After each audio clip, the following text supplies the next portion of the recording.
Jacques, on a un exemple avec nous. Sophie, à Arrow, vous avez justement fait monter vos équipes en compétences sur le digital. Alors chez Arrow, c'est donc, je rappelle, des grands distributeurs à valeur ajoutée sur tout ce qui est hardware, enfin infrastructure IT. Oui, pas que hardware. Hein. Hardware, software et services, oui. Très bien. Alors, justement, vous avez une équipe marketing que vous avez transformée vous-même. Oui, alors moi-même, pas moi, hein, mais effectivement, pour moi, je pense que le digital est vraiment, fait partie intégrante de notre quotidien au marketing. Et effectivement, l'idée n'est pas que ça soit le rôle d'une personne ou le rôle d'une fonction. À l'intérieur de l'équipe marketing, c'est devenu aujourd'hui le quotidien de chacune, de chacun et de chacune. Enfin, on est quand même 12 femmes, donc voilà. J'ai un peu de mal à ne pas féminiser quand j'en parle. Et effectivement, de la même façon que pour moi, le travail du digital, il ne repose pas sur le community manager ou même simplement sur le marketing. C'est vous qui avez introduit un community manager dans vos équipes au début. Oui. Voilà, c'est ça. Ouais. Et aujourd'hui, plus ou moins tout le monde est community manager sur sa ligne de produit.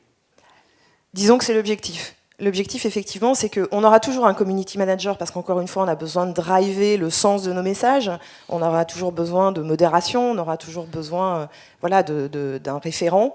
Néanmoins, ça ne peut pas être le job, encore une fois, d'une seule personne. Chaque responsable marketing à l'intérieur de l'équipe, effectivement, prend en charge cette responsabilité digitale. Alors, ça a pris combien de temps, justement, pour monter tout le monde? Et est-ce que tout le monde est déjà à niveau? Alors, c'est pas fini. C'est loin d'être fini. Et je pense que ça ne finira pas, d'ailleurs. Est-ce que tout le monde est au même niveau? Clairement, non, aujourd'hui. Il y a des résistances.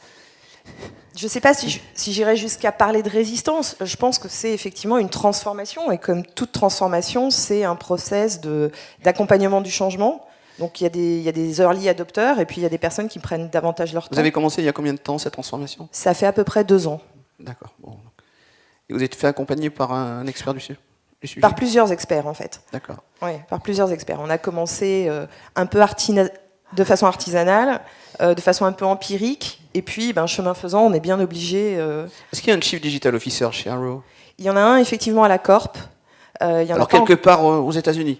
Très loin, à Denver, ouais, voilà. Au Colorado. C'est très, très loin de chez nous. Oui, en France, non. D'accord. Donc, ce qu'il fait aux États-Unis, ça n'a pas encore d'impact sur l'activité française? Ça commence à avoir des impacts... par exemple, dans la transformation de notre business model, puisqu'on commence à se tourner maintenant vers des solutions de e-commerce qui étaient complètement exotiques chez nous il n'y a pas de ça 18 mois. En France, on en verra les effets, je pense, effectivement, dans les trimestres à venir. Très bien, merci Sophie.